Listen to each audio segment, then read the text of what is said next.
يا منزل الآيات والفرقان بيني وبينك حرمة القرآن اشرح به صدري لمعرفة الهدى واعصم به قلبي من الشيطان. الحمد لله رب العالمين والصلاة والسلام الأتمان الأكملان على المبعوث رحمة للعالمين وعلى آله وأصحابه أجمعين. Toujours sur les leçons importantes à l'ensemble de la communauté musulmane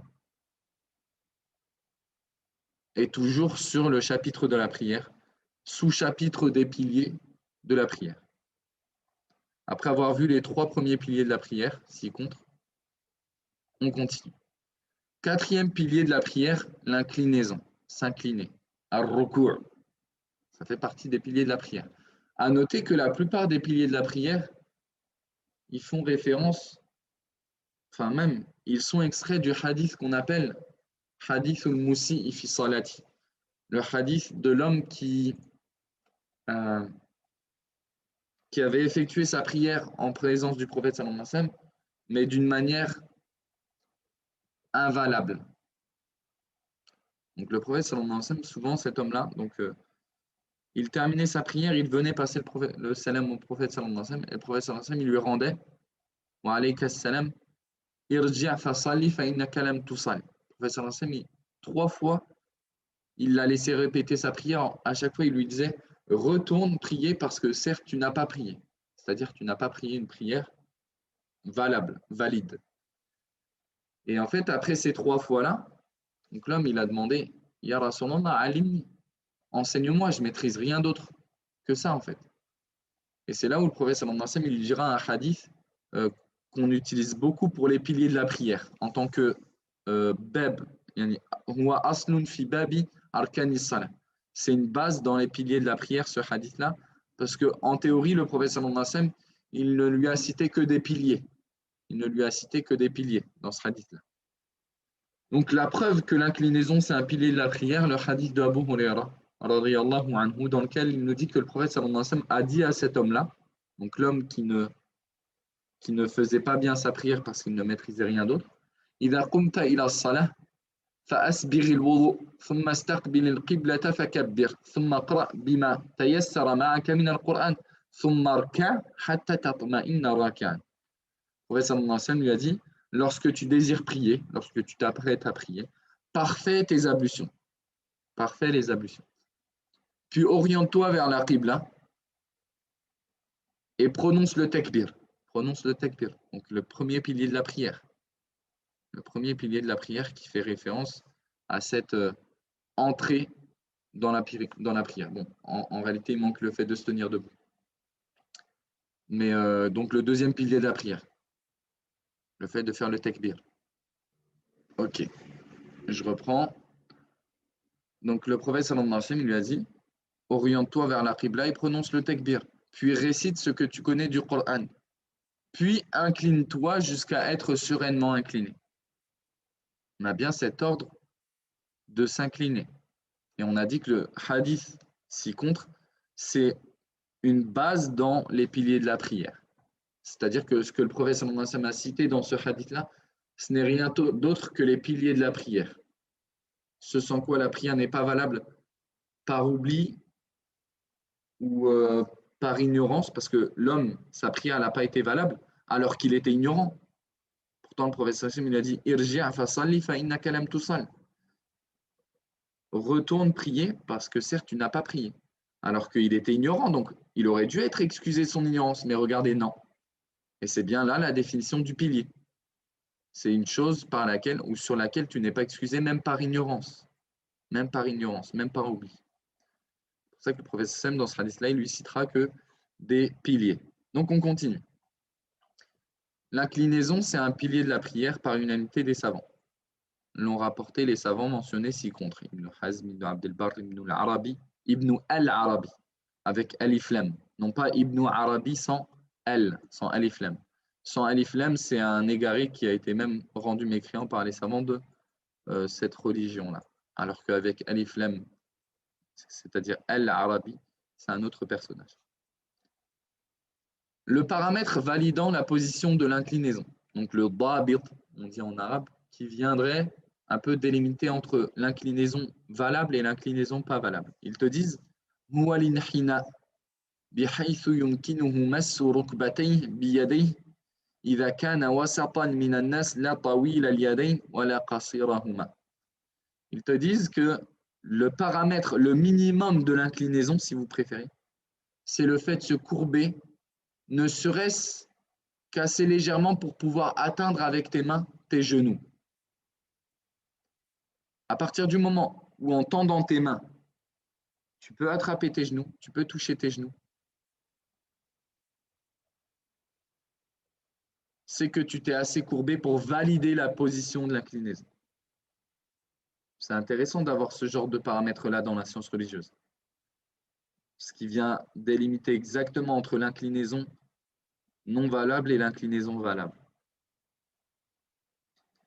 Et à préciser que l'obligatoire dans l'inclinaison, c'est de se retrouver dans cette position-là. Poser les mains sur les genoux, c'est une sunna, comme on aura l'occasion de le voir ensemble dans les sunnas de la prière.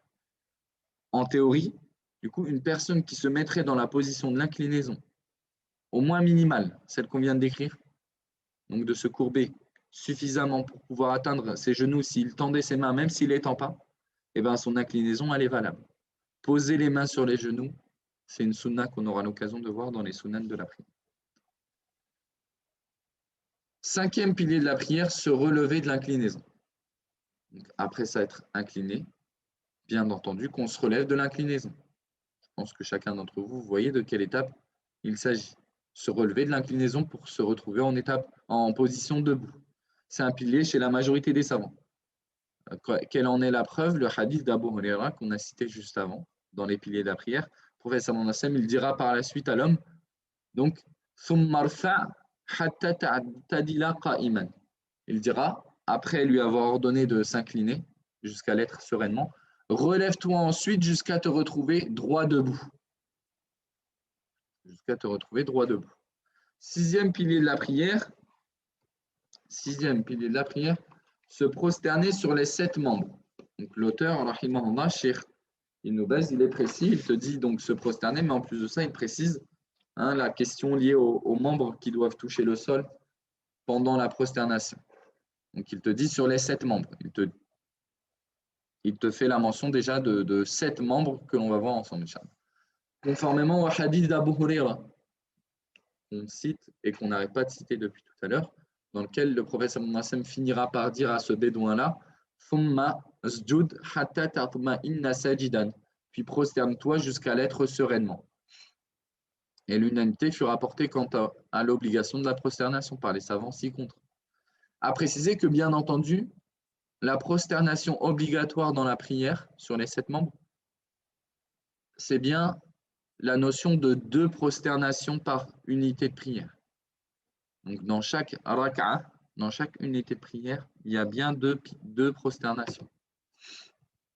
Il y a 2 prosternations, pas une seule. Et même ça, c'est un sujet sur lequel il y a unanimité des savants, comme l'a rapporté Ibn Hazm et d'autres, comme Al-Haytami et Ar-Ramli, je crois. 7e pilier de la prière, le fait de se relever de la prosternation, qui nous mène au 8e pilier de la prière, s'asseoir entre les 2 prosternations. Donc, en gros, 7 et 8, on aurait pu les combiner en un seul pilier. C'est pour ça que quelquefois, vous allez entendre, par exemple, les piliers de la prière, vous allez les retrouver pas en 14, mais peut-être en 12 ou en moins. Le chiffre en soi, ce n'est pas quelque chose qui nous importe dans la jurisprudence. En combien de piliers tu vas nous résumer les piliers? C'est plus en fait ce qu'ils contiennent. Par exemple, on aurait pu totalement regrouper ces 2 piliers-là en un, se relever de la prosternation jusqu'à arriver en position d'assise. Ou même la plupart des savants, par exemple, ils vont te dire le fait de s'asseoir entre les 2 prosternations, ça implique forcément de t'être relevé en fait. Donc certains, ils ne vont jamais mentionner celui-ci. Parce que te retrouver dans celui-ci, ça implique forcément que tu sois passé par là en fait. Bon, nous, on se tient à ce à quoi on s'en tient au propos de l'auteur plutôt. Donc, 8e pilier de la prière, s'asseoir entre les 2 prosternations. Conformément au hadith d'Abu Huraira, dans lequel il nous dit, Abu Huraira, ثم اسجد حتى تطمئن ساجدا ثم ارفع حتى تطمئن جالسا ثم اسجد حتى تطمئن ساجدا. Donc il nous dit, Abu Huraira, ensuite prosterne-toi jusqu'à l'être sereinement, donc référence à la première prosternation, puis redresse-toi jusqu'à arriver sereinement en position assise. Donc on a bien cette idée de se relever de la prosternation et arriver en position assise.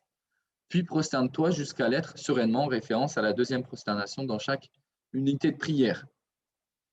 Donc, avant de passer au 9e pilier, on a dit 2 prosternations sur 7 membres. On aura l'occasion de les voir, d'en reparler dans les obligations de la prière, mais bon, on peut en parler déjà dès maintenant, étant donné que l'auteur a cité ces 7 membres-là. C'est quoi ces 7 membres-là? Qu'est-ce que l'auteur veut nous indiquer?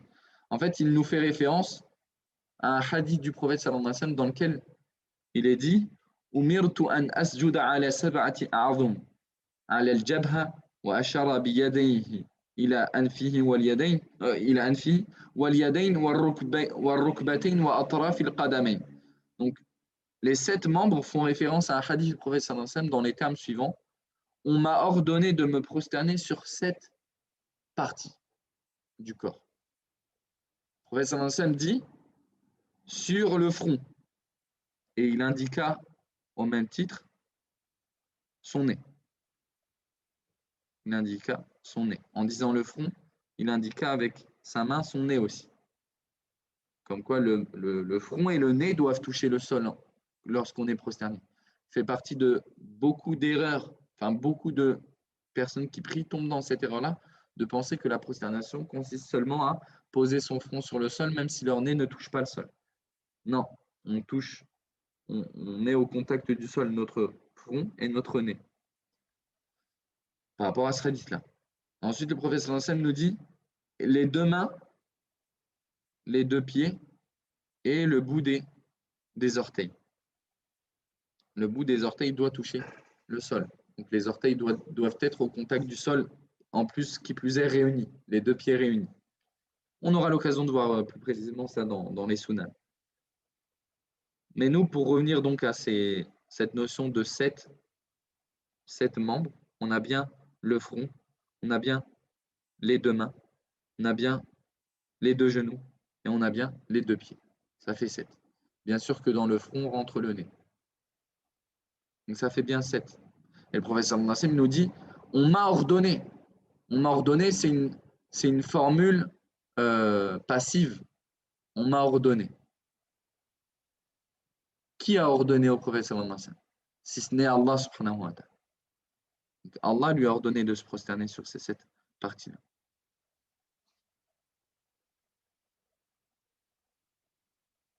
Ok.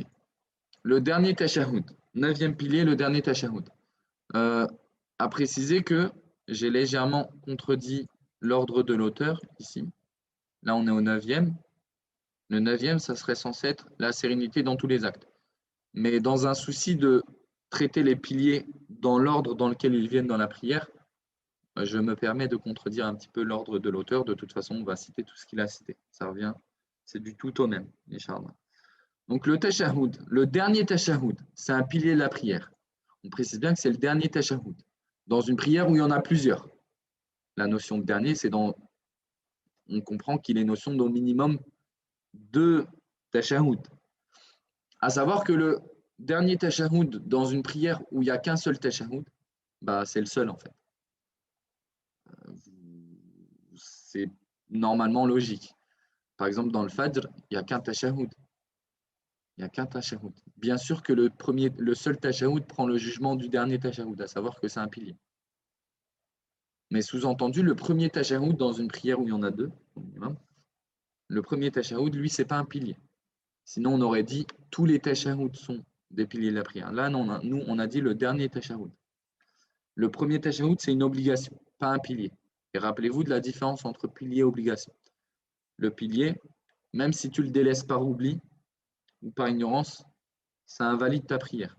Alors que l'obligation, lorsqu'on a réuni les textes, on observe que l'obligation, si tu le délaisses par oubli ou par ignorance, ça n'annule pas ta prière, mais tu devras le combler par deux prosternations de la distraction, comme on verra ensemble, Inch'Allah. Donc nous, on revient au dernier tashahhud. C'est un pilier de la prière. Quelle en est la preuve? Le hadith suivant de Ibn Mas'ud, il nous dit Kunna naqulu fi as-salah qabla an yufrada at-tashahhud as-salamu ala Allah, as-salamu ala Jibril wa Mikaïl. فقال رسول الله صلى الله عليه وسلم لا تقولوا هكذا فإن الله عز وجل هو السلام. Ibn Mas'ud, il nous dit nous disions dans notre prière avant que le tashahhud ne fût obligatoire, nous disions Assalamu ala Allah, Assalamu ala Jibril wa Mikaïl. Le prophète sallallahu alayhi wa sallam nous dit alors ne dites pas ceci car certes Allah c'est lui As-Salam. Donc nous ce qui nous intéresse dans ce hadith là c'est avant que le tashahhud ne devint obligatoire. Ne devient fard en fait. C'est même pas ne devient obligatoire, plus précisément, c'est ne devient un pilier en fait. Le fard, on va dire dans cette terminologie-là, c'est plus fort que l'obligatoire simple. Ok. Donc, 10e pilier de la prière, s'asseoir pour l'accomplir. Vous voyez ça par exemple, concrètement, ça aurait pu être 2 piliers réunis en un. Le dernier tashahhud fait assis. Et l'unanimité des savants fut rapportée quant à l'obligation de devoir le faire assis, comme l'a rapporté An-Nawawi et Ibn Hajar. Ok, là on arrive parmi les questions sur lesquelles il y a quand même quelques divergences entre les savants, et sur lesquelles on va, personnellement, étant donné que c'est moi qui m'occupe de l'explication du livre, où je vais me permettre de contredire l'auteur, rahimahullah. À savoir, 11e pilier de la prière, prier sur le prophète sallallahu alayhi wa sallam, ce qu'on appelle as-salah ala nabi sallallahu alayhi wa sallam. Donc certains savants de cette religion-là l'ont considéré comme un pilier effectivement. En l'occurrence les Shafi'ites, les Hanabila, certains Malikiyya et certains pieux prédécesseurs. Et c'est justement l'avis de Cheikh Ibn Baz, l'auteur du livre, rahimahullah. D'autres savants l'ont considéré comme étant une recommandation dans la prière, pas une obligation et encore moins un pilier. Donc une recommandation, à savoir si la personne l'omet, elle a délaissé une récompense, entre guillemets, mais elle ne s'expose pas à un quelconque châtiment, ni à une invalidité de sa prière. Pardon. C'est l'avis notamment d'Abu Hanifa, de l'imam Malik, des Zahiriyya. C'est l'avis de la plupart des savants, selon Ibn Mundhir et le Qurtubi. Donc, qui nous mentionne que cet avis-là, le deuxième, c'est l'avis de la majorité, la quasi-totalité des savants de cette religion. C'est aussi l'avis d'Ibn Jarir al-Tabari. C'est qui Ibn Jarir al-Tabari? Qui peut nous dire? Il a quoi comme livre, Ibn Jarir al-Tabari? Il a quoi comme livre? Qui le sait? Quelqu'un me dit, je ne sais pas. Oui, dites-moi si vous savez. Ibn Jarir al-Tabari. Ça vous dit rien? Recueil de hadith? Non. Abdelkader, tafsir? Oui, exactement. Il a le tafsir aujourd'hui le plus ancien, wallahu a'lam, de ce que je sais. Il est mort en 310 de l'Hégire. Rahimahullah. Et d'ailleurs, la particularité de son tafsir à lui, c'est que c'est un tafsir bil athar. C'est un tafsir dans lequel il rapporte les récits des compagnons dans le tafsir.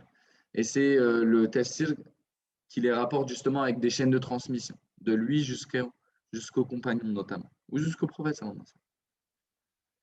Donc autant dire que c'est un tafsir des plus importants encore aujourd'hui. Mais ce n'est pas forcément le tafsir dans lequel le débutant il va lire, bien sûr. Ok. C'est aussi l'avis d'Ibn Abdel Barr, c'est l'avis de Cheikh Al-Uthaymin et d'autres. Et c'est l'avis que je considère, wallahu a'lam, comme étant le plus juste. Pourquoi? Parce que le prophète sallallahu alayhi wa sallam, il a enseigné la prière aux Bédouins, là, dans le hadith d'Abu Huraira, qui ne savait pas faire la prière, mais il ne lui a pas enseigné cela. Il ne lui a pas enseigné la prière sur le prophète sallallahu alayhi wa sallam. Ça montre que si ça avait été un pilier, il aurait enseigné. Et ça montre que sans ce dernier, sa prière elle est valable. Parce que le prophète sallallahu alayhi wa sallam, il est censé lui enseigner une prière valable. vu qu'il lui reproche justement de ne pas accomplir une prière valable. Et ça n'a pas figuré dans le hadith de Abu Huraira, la prière sur le prophète sallallahu alayhi wa sallam. Parmi les arguments aussi qui viennent appuyer le fait que ce soit une sunna et non pas une obligation ou un pilier, le fait que ça soit rapporté de plusieurs compagnons que dans leur tashahhud, il n'y avait pas la prière sur le prophète sallallahu alayhi wa sallam. Et que plutôt ils faisaient suivre leur tashahhud de la salutation finale directement. Comme ce qui est rapporté notamment de Abdallah ibn Omar, qu'il faisait suivre, je crois que je me suis trompé dans la formulation, il faisait suivre le tashahhud des salutations finales. Il faisait suivre le tashahhud des salutations finales directement, c'est-à-dire sans interruption en fait. Il finissait le tashahhud et il faisait là le taslim. Quant aux arguments qui ont été avancés par ceux qui le considèrent pilier, à savoir les hadiths dans lesquels il est dit que le prophète sallallahu alayhi wa sallam, il a dit « Dites, lorsque vous priez sur le prophète sallallahu alayhi wa sallam, lorsque vous priez sur moi à la fin de prière, dites « Allahumma salli ala Muhammadin wa ala ali Muhammadin, kama sallaita ala ali Ibrahim wa ala Ibrahim wa ala ali Ibrahim, etc. etc. » En fait, le problème, c'est que eux, ils se servent des hadiths dans lesquels il est dit « Dites dans votre prière sur moi, à la fin de votre prière, faites la prière sur moi. » Donc, c'est un ordre. Ils te disent l'ordre, il implique l'obligation. Le problème, c'est que dans le contexte du hadith, tu vois qu'en fait, cet ordre-là, il émane après une question des compagnons qui lui disent « Ya Rasulallah, amarana Allahu an nusalli alayk, fa kayfa nusalli alayk » Allah subhanahu wa ta'ala nous a ordonné qu'on prie sur toi. Comment on prie sur toi? Donc, le prophète sallallahu alayhi wa sallam, il s'est tué un moment et ensuite il leur a dit dites ceci. Le fait qu'il leur donne un ordre après qu'une question leur soit venue, ça peut être un indice que ce n'est pas obligatoire. C'est un indice qui pourrait indiquer que ce n'est pas obligatoire, ce n'est pas l'obligation qui a été voulue. Dans tous les cas, c'est une grande divergence entre les savants. Et la personne, à la base, elle ne se prive pas de prier sur le prophète sallallahu alayhi wa sallam. Mais nous, on est obligé d'apprendre la jurisprudence pour savoir ce que tu dois faire si tu omets telle chose. Parce que le but, c'est que si quelqu'un il considère ça comme un pilier, il t'invalide ta prière même si tu l'as délaissée par oubli ou par ignorance. Donc, on a tout intérêt à quand même savoir ce qui découle de cette jurisprudence-là. Et ne pas se contenter de dire oui, mais nous, de toute façon, on fait le plus ce dans quoi il réside la précaution, le plus sûr. Non, ce n'est pas tout le temps qu'on fait le plus sûr. Et nous, dans tous les cas, on se doit quand même d'apprendre la question avec approfondissement. On ne se dit pas, ouais, dans tous les cas, nous, on délaisse comme ça, c'est mieux. Oui, c'est une façon de parler, mais nous, on veut savoir c'est quoi l'avis le plus juste quant aux preuves, par rapport aux preuves. Et après, les 3 derniers piliers de la prière, je m'excuse, je n'ai pas eu l'occasion de terminer leur préparation, malheureusement. Mais donc, 12e pilier de la prière, les 2 salutations finales. Donc, l'auteur, encore une fois, ici, il mentionne que pour lui, le pilier de la prière, c'est les 2 salutations finales. Et s'il avait dit plutôt la salutation finale, ça aurait été plus correct. Pourquoi? Parce qu'en réalité, sur les 2 salutations finales, le fait que les 2 soient piliers, il y a divergence entre les savants. La salutation finale, en tant que nature, c'est-à-dire sans préciser combien il en faut, c'est vrai que c'est un pilier de la prière. Référence au hadith du prophète sallallahu alayhi wa sallam, tahrimuha takbir wa tahliluha at-taslim.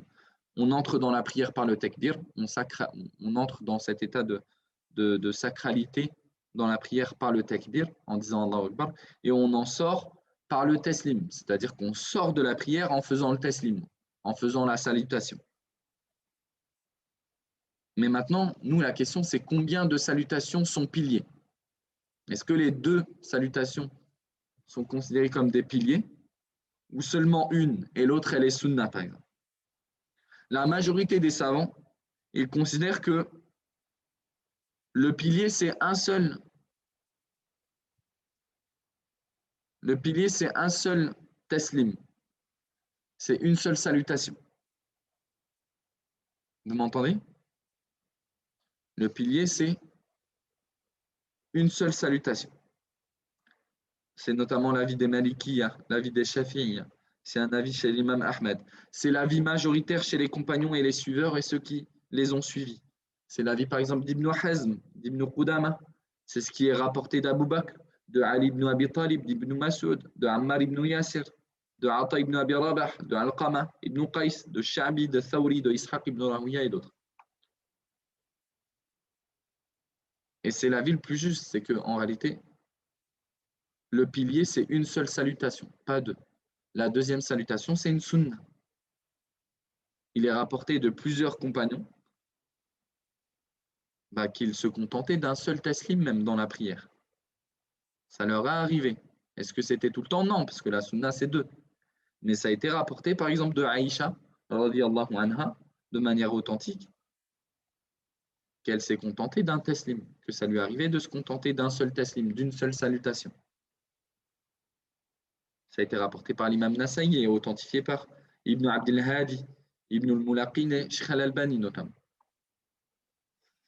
Et c'est aussi l'avis le plus juste parce qu'il est rapporté, en dehors de Aïcha, de pas mal de muhajiroun, donc d'habitants originaires de la Mecque, donc de compagnons originaires de la Mecque, les muhajiroun, ceux qui ont émigré.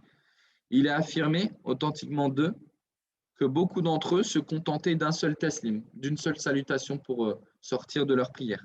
Comme nous le rapporte Ammar ibn Yasir, il nous dit « Kana masjid al-muhajirin yusallimuna taslimatan wahida wa kana masjid al-ansar yusallimuna taslimatayn » Il nous dit que les muhajiroun, donc les habitants originaires de la Mecque, parmi les compagnons du prophète sallallahu alayhi wa sallam, ils avaient tendance à se contenter d'une seule salutation pour sortir de la prière, alors que les Ansar, les habitants de Médine, deux salutations.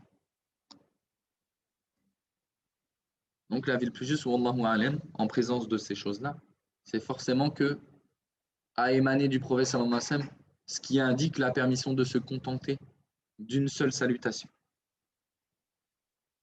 C'est pour ça qu'on le voit par exemple dans les faits de Aïcha ou dans le fait des muhajiroun, des habitants de la Mecque. Wallahu a'lam. Donc, si on voulait être plus précis dans la mention des piliers de la prière, si on se permettait de reformuler, on dirait la salutation finale, c'est un pilier.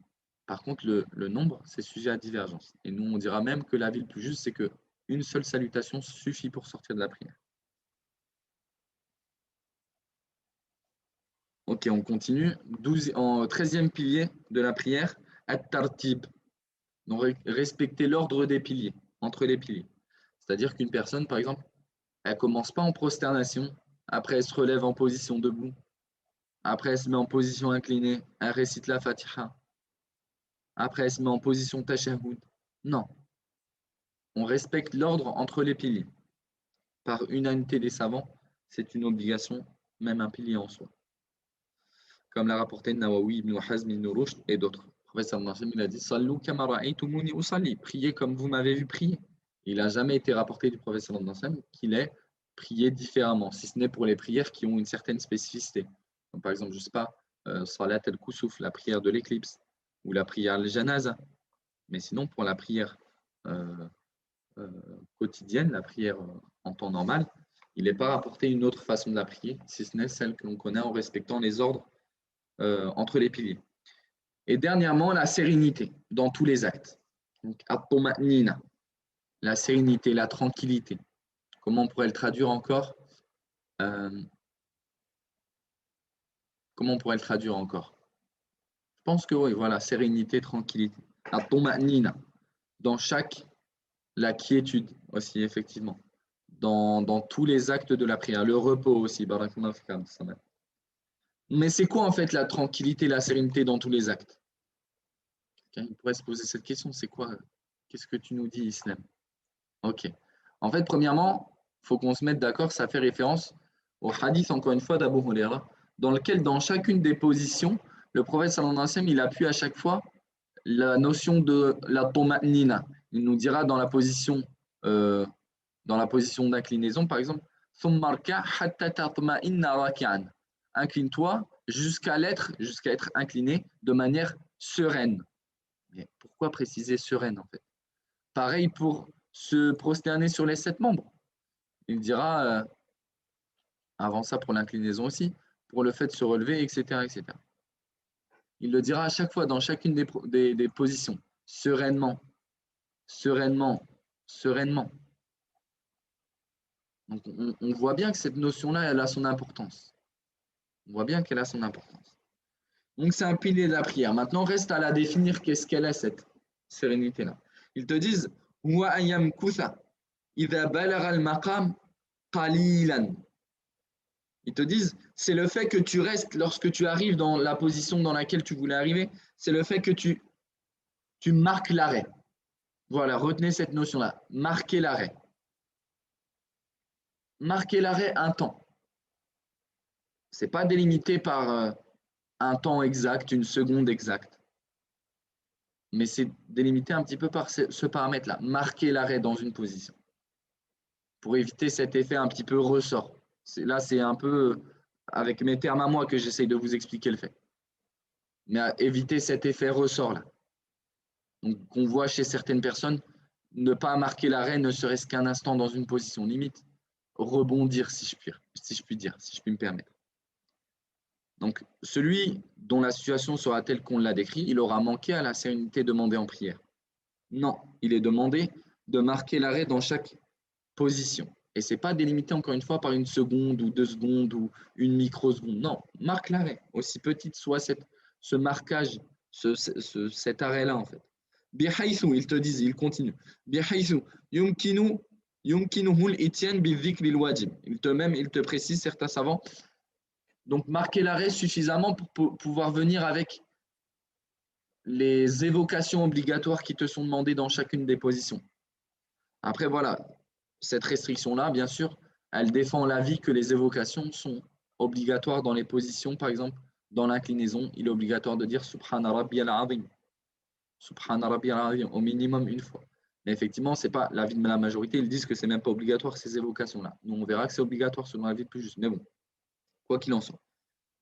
Certains savants, par exemple, Cheikh Al-Uthaymin, ils te disent Huwa ta'anni bihaythu yastaqirru kullu faqarin fi mafsalihi. Ils te disent la sérénité, c'est le fait de prendre son temps au point où chaque, comment on pourrait dire, chaque vertèbre, par exemple, elles reviennent en place en fait, elles prennent sa place. Mais je pense que le plus juste, ce serait, pour éviter les confusions, de dire qu'il faut marquer l'arrêt à un certain temps. Et celui qui enfreindra à la sérénité demandée en prière, sa prière, elle sera invalable, elle sera invalide. Et c'est l'avis de la majorité des savants. Aussi de l'imam, par exemple, Daoud, de Ibn Abd al-Barr, d'Ibn Taymiyyah, de Cheikh Al-Uthaymin et de Cheikh Al-Albani et de la plupart des savants. Donc sur cela, je pense que l'on n'a rien omis parmi les piliers de la prière. Donc la semaine prochaine, Inch'Allah, on aura l'occasion de voir les obligations de la prière. Et c'est quelque chose de très important, hein, je le rappelle, de vraiment mémoriser cette notion de pilier et d'obligation. Voilà, par rapport à ce que moi je vous ai dit, par exemple, vous serez amené à corriger, par exemple, cette notion-là, bien sûr. Prier sur le prophète, nous on a dit, si vous avez été convaincu par ce que j'ai dit, hein, si vous avez fait vos recherches scientifiques de votre côté, que ce que je vous ai dit, ça ne vous a pas convaincu, la personne à la base, elle suit l'avis, on va dire, par lequel elle est convaincue, sur lequel son effort scientifique, si effort scientifique il y a eu, vers lequel il l'a mené. Mais on va dire que c'est important quand même de retenir cette notion de pilier et d'obligation, parce que ça va vous servir dans le comment on répare un manquement dans la prière. Comment on répare un manquement dans la prière. Il faudra maîtriser ces notions de pilier et ces notions d'obligation, si vous voulez que ce chapitre-là vous soit facile. Parce que sinon, vous allez devoir apprendre toutes choses une par une. Ok, qu'est-ce que je fais quand j'oublie le dernier tashaoud? Ok, qu'est-ce que je fais quand j'oublie de me prosterner je ne sais pas moi, quand j'oublie telle chose ou telle chose. Quand j'oublie la Fatiha, qu'est-ce que je fais? Quand j'ai oublié une prosternation, qu'est-ce que je fais? Donc, ça sera important de savoir qu'est-ce qui est pilier et qu'est-ce qui est obligatoire. Sur cela, le cours du jour, il est terminé. فنسأل الله تعالى بأسمائه الحسنى وصفاته العلى أن يغفر لنا وأن يرحمنا اللهم فقهنا في الدين اللهم علمنا ما ينفعنا وانفعنا بما علمتنا وزدنا علما اللهم اجعلنا من المخلصين اللهم إنا نعوذ بك من الرياء ومن السمعة اللهم اجعلنا مفاتيح للخير مغاليق للشر وسبحانك اللهم وبحمدك أشهد أن لا إله إلا أنت أستغفرك وأتوب إليك وصلى الله وسلم على نبينا محمد وعلى آله وأصحابه أجمعين.